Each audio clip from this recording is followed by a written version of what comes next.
very good evening to you. My name is Rehab Bomboi. Today we speak to the one and only Mr. Robert Burale, a very inspiring man from the strip clubs to the pulpit. Good evening. Evening, how are you? Amazing. Thank you very much. Thank you. Thank you so much for speaking to us. Thank you for having me. Now you're a life coach, an image consultant, a PR and marketing strategist, a CEO, a pastor, a loving dad. But who is Robert Burale? Wow, Mr. Robert Burale is just a man who wants to die empty when the time comes. I'm just a man who wants to empty myself to people based on what God has put in me. My mistakes, my highs, my lows, my tears, my laughters. I'm just a man who has been graced by God. I'm just a man who God has shown mercy for his kingdom. It's as simple as that. Forget about many other things. I'm just a man who has understood and has seen the mercies of God. And I'm standing here today, or sitting here today with you, because of the amazing grace of God. Amen. Yes. Now, literally speaking, you're a jack of all trades. How do you manage your time so that you can be able to achieve all this? The secret is working smart. And while you're working smart, work hard as well. Be hardworking in working smart. You can do so many things if you plan well. I don't rush like a headless chicken. I start my day at 4 in the morning every day.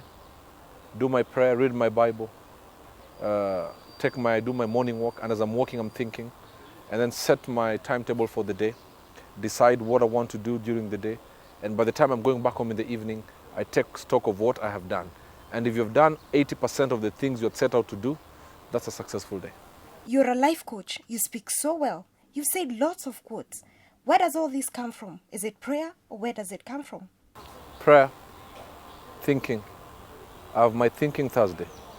I sit every Thursday for 3 hours with music in the background, just thinking, with a pen and a paper. As things come, I write down. And of course, I also read a lot. But I like thinking and prayer because God gives you revelation. Yeah. Now, from strip clubs to the pulpit, what are the building blocks of the Burale we know today? I think basically in the strip club, it's fun for a moment. But after that, the filth you feel, the emptiness you feel. And for a long time, it was a vicious cycle. Until one time I said, enough is enough. Okay, by the Spirit of God.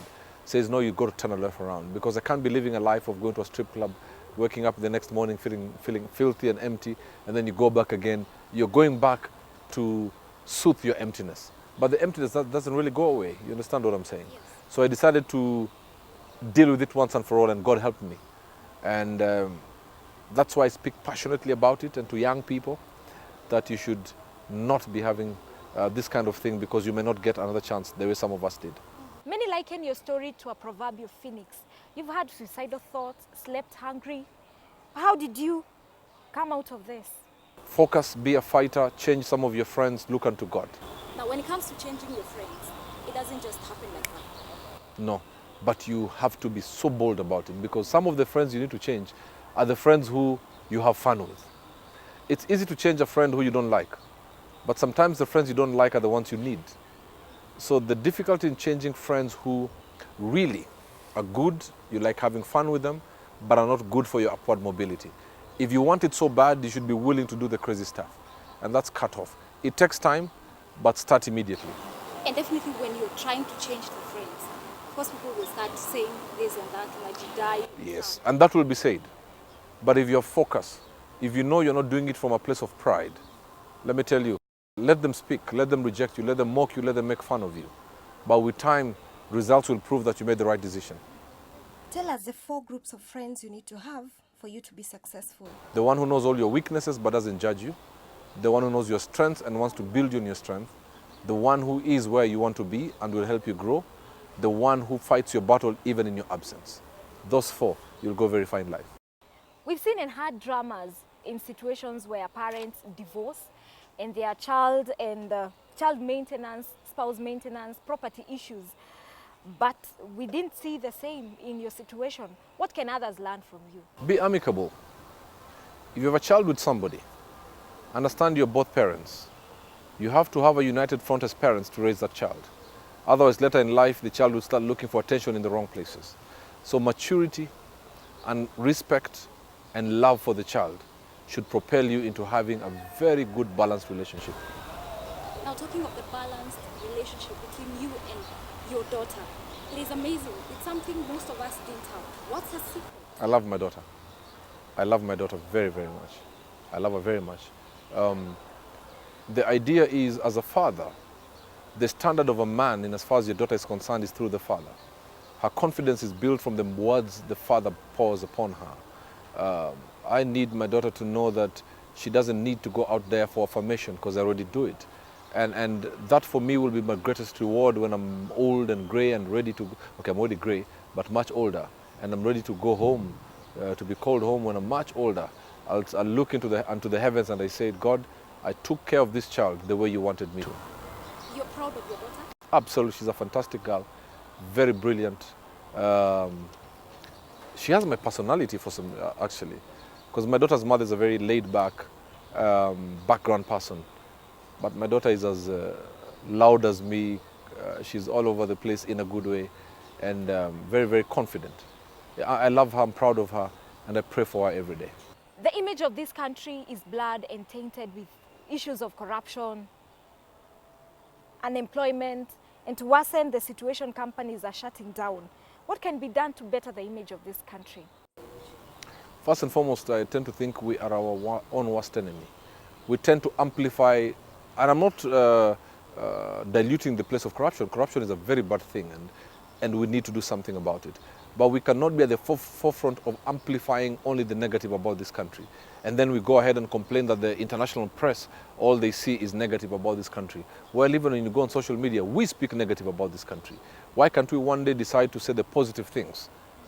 And let's see how the atmosphere will respond. But in as far as corruption is concerned, people who are caught must be put to book. They cannot just get away with it, because they are part of the reason we are suffering as a country.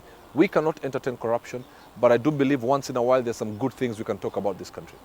And what role do the youth have to play in this? First and foremost is to have the right focus. Don't start living a life of craziness beyond your means while you're still in campus. I was sitting in a meeting and somebody said some people have already spent their first salary and they have not even gotten their first job. If you talk to people in campus, Fuliza, Tala, Branch, all those things. And so we are getting into a place with a mindset of debt and spending that which is not yours. So as the youth, let's be focused, let them be focused, let them do the right thing, let them be at the forefront of moral integrity, social integrity. And let me tell you, because the youth are the leaders of today, what they do today will hold them in good stead or bad stead in a few years to come.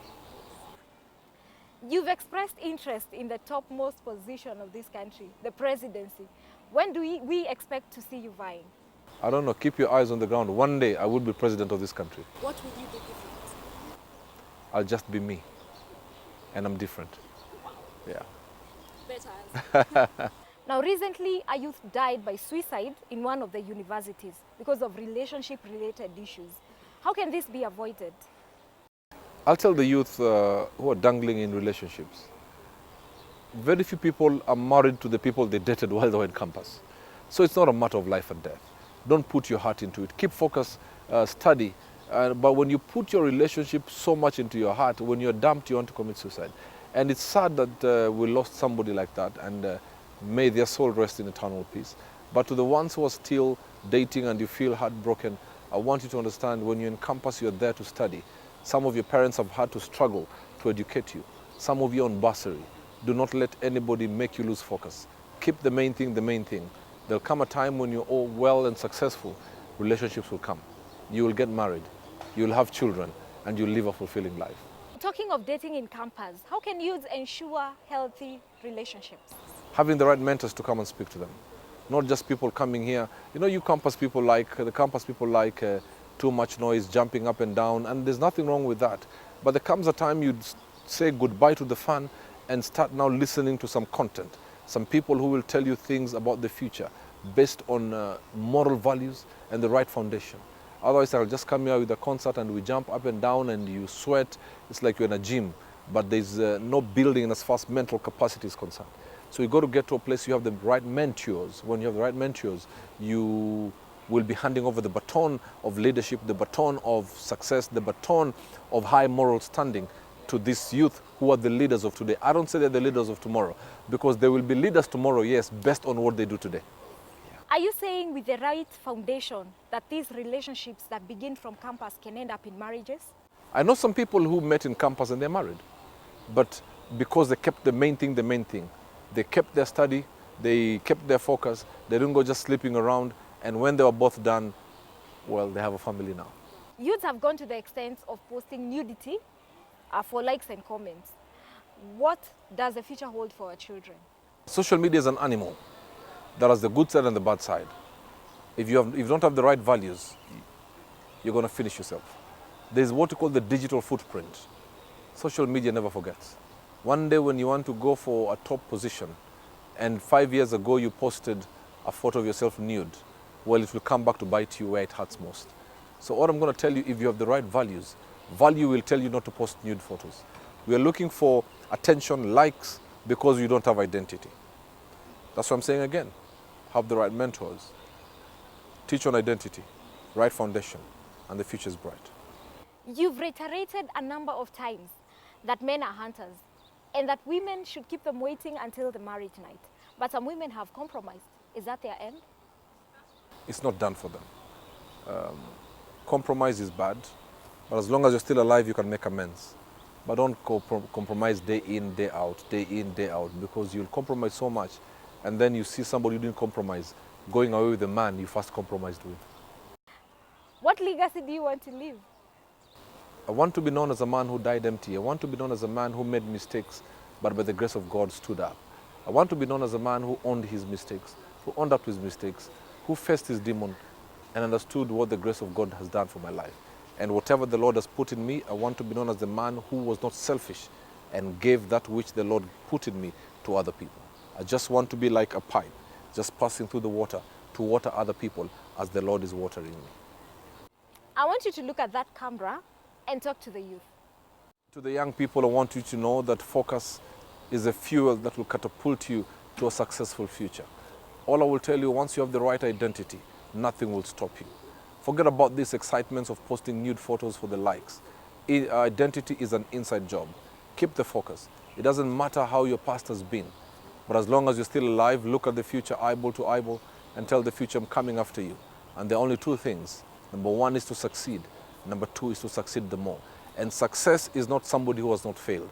Actually, success is the home of the people who once failed but got up over and over again until they got to the key that opened the door of everlasting success. From the one and only Mr. Robert Burale, very inspirational right there. And it has been me, Reha Bomboy. Keep subscribing and commenting. Till I see you again, it's a goodbye. Thank you.